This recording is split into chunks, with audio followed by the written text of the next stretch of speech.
COP26 and COP27. The 30th anniversary of the adoption of the Convention, which falls this year, prompts us to take stock of the climate action undertaken so far and to discuss the next steps, especially in the face of a very difficult international situation, the war in Ukraine, food and climate crisis. What has Poland done throughout these past years? It has achieved the adopted gas emissions reduction targets by 2020. It is actively developing the system of renewable energy sources, as well as the low-carbon civil nuclear power program. Poland is promoting electromobility, energy efficiency, and is developing new technologies.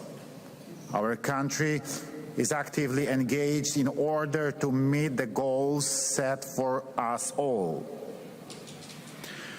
Despite challenges arising from the nature of our energy sector and industry, Poland is an example of a country following the path of sustainable development, significantly reducing emissions while growing its GDP. Ladies and gentlemen, in Poland and in the European Union, we are on the path to achieving the goals stipulated in the Climate Convention and in the Paris Agreement. For this to succeed, we all need to step up our efforts and act responsibly for the sake of socially sustainable transition. Let us remember, transition is there to serve man, not man to serve transition. As I said yesterday during our discussion of just transition, and now I'm saying this is on behalf of millions of my compatriots who are not going to ask us during the upcoming winter how many of our ambitious climate goals we have achieved. What they are going to ask is why the energy resources are so expensive and why their living standards have dropped so dramatically. Transition that puts man at the center of changes has to be cost-effective and serve energy security.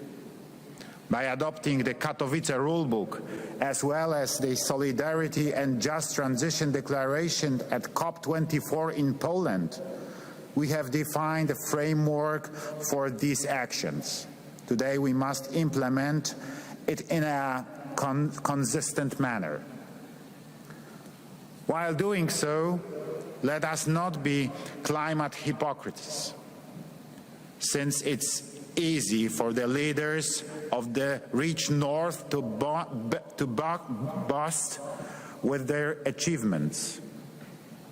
The world, however, has the right to ask where we have moved our production. For if we have moved it into non-European countries, then we should not forget that our responsibility has not disappeared. Since we are the ones who say that there is just one climate. Ladies and gentlemen, let me make one more point. Today, our transformation is much more difficult, among other things, due to Russia's criminal aggression against Ukraine, which has inflicted enormous human losses, caused damage to Ukraine's infrastructure, economy, and environment, losses for which the Russian perpetrators should be held accountable and which they should cover. The consequence of Russia's aggression are crisis and huge costs which put at risk timely implementation of climate transition as well as timely attainment of the intended goals. It has also generated additional emissions exceeding the level of those produced by a number of developing countries within the scope of 1 year. In the light of the above, we must provide a strong response, caring first and foremost for the people, for our compatriots, for individual energy consumers.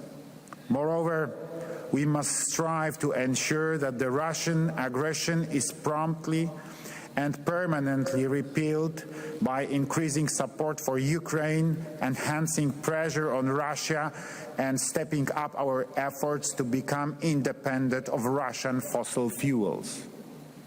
Ladies and gentlemen, distinguished guests, today we need solidarity and concerted global action as much as ever. We need to work out innovative solutions that will ensure energy security and climate protection. Ones which, through research and development, will bring about a technological leap towards a low-carbon transition.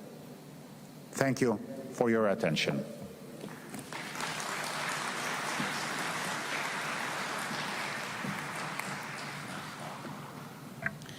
Thank you, Your Excellency, for your statement. I would like to